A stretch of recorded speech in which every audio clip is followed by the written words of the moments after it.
ऋषिगणों ने कहा है सूत जी महाराज, आपने जो मुझे विधि बताई वो हमने तो विचार कर ली, लेकिन क्या और प्रकार की विधि है जिससे भगवान शिव को प्रसन्न किया जाए? बोले एक और विधि है भगवान शिव की पूजा का। बोले वो विधि बताइए। यहाँ जितने लोग बैठे सब ध्यान से सुनेंगे।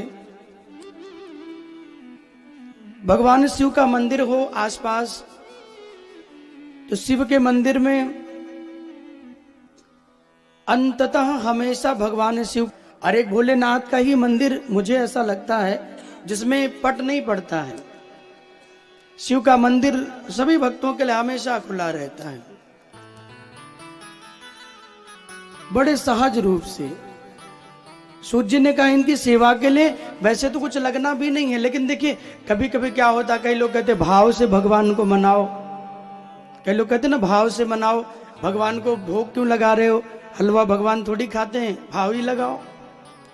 भाव तो भगवान को प्रिय है, लेकिन जो सामर्थ्यवान व्यक्ति है, जो भगवान ने दिया है, तो अपने सेवा के द्वारा, कर्म के द्वारा कुछ ना कुछ निर्मित करके हलवा, भोग, दूध, जो रबड़ी जो बने, जो मिठाई जो बना सके वो बना के भगवान को भोग लगाएं। एक व्यक्ति थे तो वो बहुत रोज भगवान को भोग लगाएं, रोज सेवा करें, कुछ ना कुछ बनाएं, बड़ा प्रेम करते थे। तो एक दिन एक व्यक्ति वहां से जा रहे थे, उन्होंने कहा भैया तुम भगवान को भाव से रिझाया करो, वो भाव के भूखे हैं, तूने भाव से रिझाओ। तो उनको लगा कि ठीक है महाराज, ये तो आपने बहुत अच्छा बता दिया, इसमें ना कुछ लगेगा ना कुछ होगा, अब हम भाव से ही रिझाएंगे। तो जो सेवा, जो भोग बना रहे थे वो बंद कर दिया। रोज भगवान को कभी खीर बनाए, कभी हलवा बनाए। आप लोग भी भगवान के लिए भोग बनाते हैं कि नहीं? कौन कौन बनाता है? राम महाराज हम हाथ उठा दें, आप देखने थोड़ी आ रहे हो, सब बनाते हैं।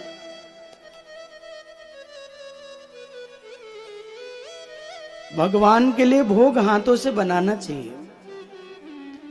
आप बनाएंगे ना भजन गाते हुए, आहा, जितना भाव, जितना प्रेम आप उसमें डालेंगे, भगवान उसी भाव से, देखिए वो भाव के भूखे हैं।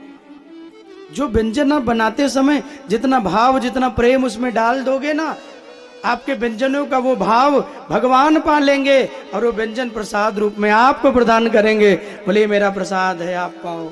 राधे राधे बोलना पड़ेगा और जोर से बोलना पड़ेगा, तो वो भोग के रूप में आपको दे देंगे। बोले आप पाओ, आनंद लो।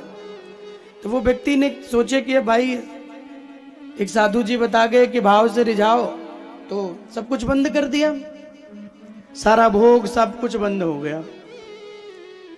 अब भगवान को लगा कि रोज तो बढ़िया बढ़िया वस्तु बना रहे थे, रोज बना के खिला रहे थे, क्या हुआ? संत जी आए, पता नहीं क्या बता दिया, अब कुछ मिल ही नहीं रहा। अब तो बेचारे बैठ जाते हैं हाथ जोड़ के मंदिर के सामने और बस मन से कहते प्रभु लड्डू है, भोग लगाइए। भगवान कहते हरे राम राम का चुन आए। इतना बढ़िया सेवा चल रही थी, खूब मेवा मिष्ठान खा रहे थे, है ना। देखिए भगवान भी, आप बाल रूप में देखो, मैया यशोदा बाल रूप में कृष्ण को भजती थी, तो बालक बन के ही जैसे मैया भोग लगाए, भगवान भोग पाने के लिए आ जाते थे। जिस रूप में काल रूप में भजता था, मेरा काल है, मेरा काल है। भगवान ने कहा जो तुम चाहो माय डियर, तुम काल बना रहे तो काल बन गए भगवान, काल ही बन के आए हो, कंस का उद्धार किया। तो तुम तो जिस भाव से बुलाओगे ही भगवान स्वयं करते हैं, स्वयं मेरे प्रभु करते हैं। तो बाल रूप से भजो तो बाल रूप में आएंगे। तो बाबा जी का सब भोजन प्रसाद बनना बंद हो गया, भोग लगने लगा। कभी लड्डू लगा दे मन से, कभी मन से रबड़ी लगा दिए भगवान के, लो भैया बने कछूना, और मन ही मन खाए रहे हैं। तो एक दिन हुआ क्या, देखिए भाव के सेवा में हुआ क्या।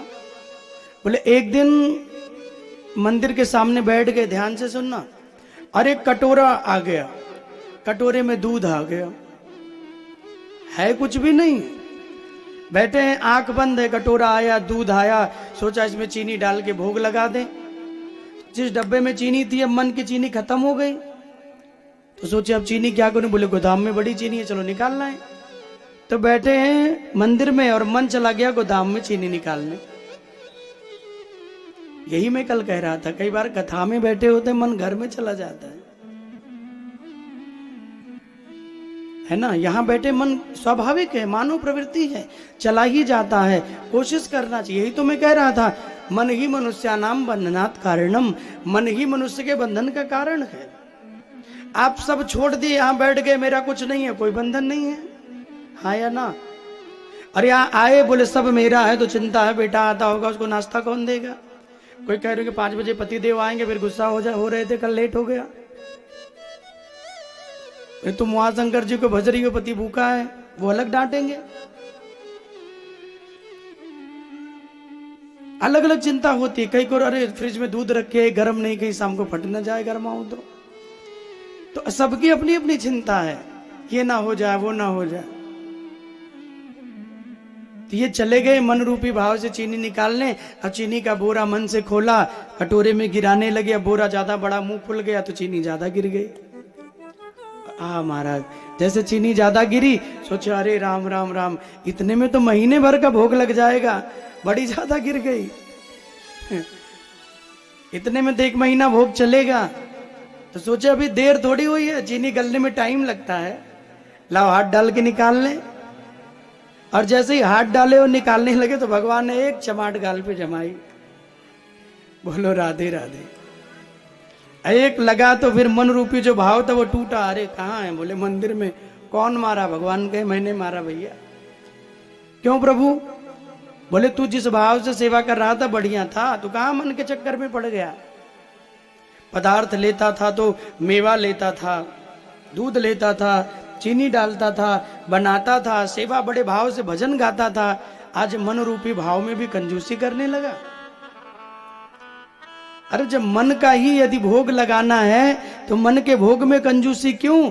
जब मन से ही भगवान को अर्पण करना है तो बैठे यहाँ है, बोले चलो मान लो बैठे हैं हम काशी विश्वनाथ बनारस की धरती पर, काशी की धरती पर, और भगवान को खूब दूध का, हम गाय के दूध का भोग लगा रहे हैं, गाय के दूध से स्नान करा रहे हैं।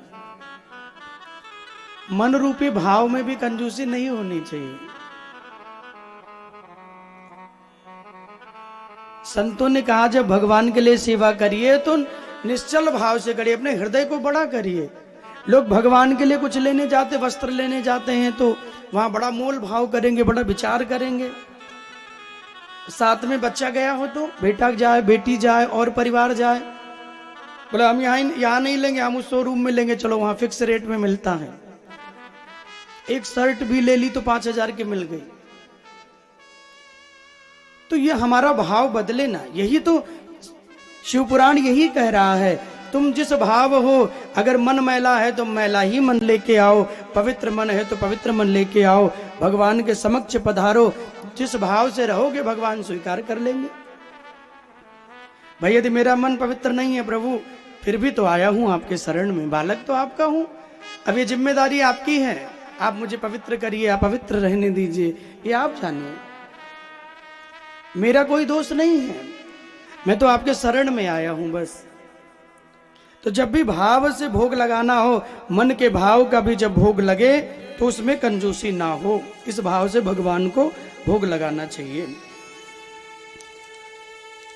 गुरुदेव भगवान कहते हैं, ऋषिगण वहां विराजे हैं, बोले प्रभु भगवान के नाम ही लेने से जितने पाप हैं मैंने सुना है वो नष्ट हो जाते हैं। शिवाग्नि उन सारे पापों को जला के नष्ट कर देती है। अब मुझे एक बात और बताइए प्रभु कि भगवान की पूजा करते समय कौन कौन किस प्रकार की इच्छा से भगवान की पूजा करे। कई लोगों की पूजा में अपनी अपनी मनोकामना होती है। कई कहते हैं बेटा मिल जाए, कई चाहते हैं धन मिल जाए, कई चाहते हैं मकान हो जाए, कई चाहते हैं कि पुत्र मिल जाए, भक्ति मिल जाए। तो सबका अपना अपना फल है, जो जिस भाव से मांगेगा। तो सूर्य जी कहने लगे कि ब्राह्मणों, आवाहन सबसे पहले भगवान का करें, फिर जो प्रतिमाएं आपने बनाई है उसकी पूजा विधि से करें।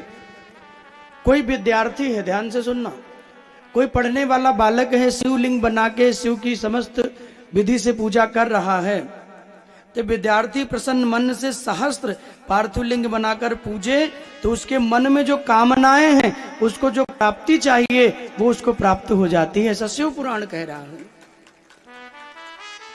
दूसरा, यदि कोई व्यक्ति धन की इच्छा रखता है तो धन की इच्छा रखने वाला व्यक्ति 500 सहस्त्र पार्थिव लिंग बनाकर उसकी पूजा करे भगवान शिव से, तो उसको धन की प्राप्ति होती है।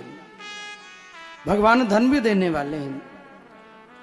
कोई मकान चाहे, कोई दुकान चाहे मेरा बन जाए, तो उसे 1500 सहस्त्र पार्थिव लिंग बनाकर और विधि विधान से भगवान की पूजा करे तो उसको दुकान, मकान, परिवार जो चाहिए वो मिलता है। किसी ने कहा महाराज यदि हमें कोई कामना ना हो, हम मोक्ष की कामना से सुने, तो कहा 1 करोड़ भगवान का पार्थिव लिंग बनाकर और शिव को पूजन करते हुए मनाएं तो मोक्ष की प्राप्ति होती है। धर्म भी मिले, अर्थ भी मिले, कामनाओं की सिद्धि हो और मोक्ष की भी प्राप्ति हो। तो जिनकी जो कामना हो वो उसी भाव से भगवान शिव का नाम लें, शिव की भक्ति करें, शिव की पूजा करें।